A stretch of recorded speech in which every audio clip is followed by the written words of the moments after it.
As Chief Bill Priestap, with direct knowledge of the Clinton email and Russia investigations, testified for the first time behind closed doors for House investigators.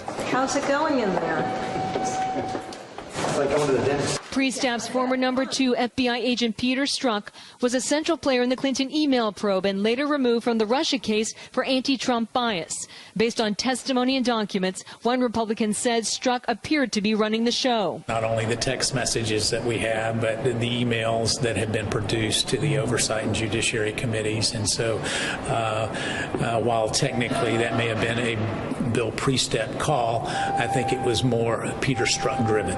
One committee Democrat said Priestap's testimony was straightforward, direct, adding he intervened once the extramarital affair between Strzok and FBI lawyer Lisa Page was known. He was a supervisor, and so I think that he took the appropriate actions once he found out about the nature of the relationship. Republicans want more information from Priestap about the alleged confidential human source that contacted Trump campaign aides.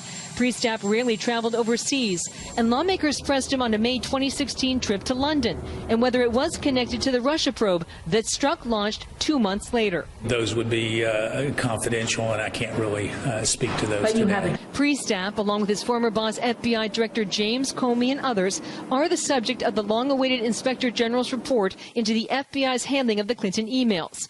With congressional committees in a holding pattern, waiting for the report to drop any day, on Twitter the president questioned, quote, "What is taking so long on crooked Hillary and slippery James Comey?" adding, quote, "Hope report is not being changed and made weaker." In a separate development, the special counsel alleged that former Trump campaign chairman Paul Manafort tried to tamper with potential witnesses to shape their testimony in the money laundering and tax fraud prosecution. In a statement, a spokesman said, quote, "Mr. Manafort is innocent, and nothing about this latest allegation changes our defense. We will do our talking in court." The special counsel believes Manafort violated bail conditions. Paul Manafort ought to be jailed. Most likely, I think, should face serious criminal penalties for witness tampering.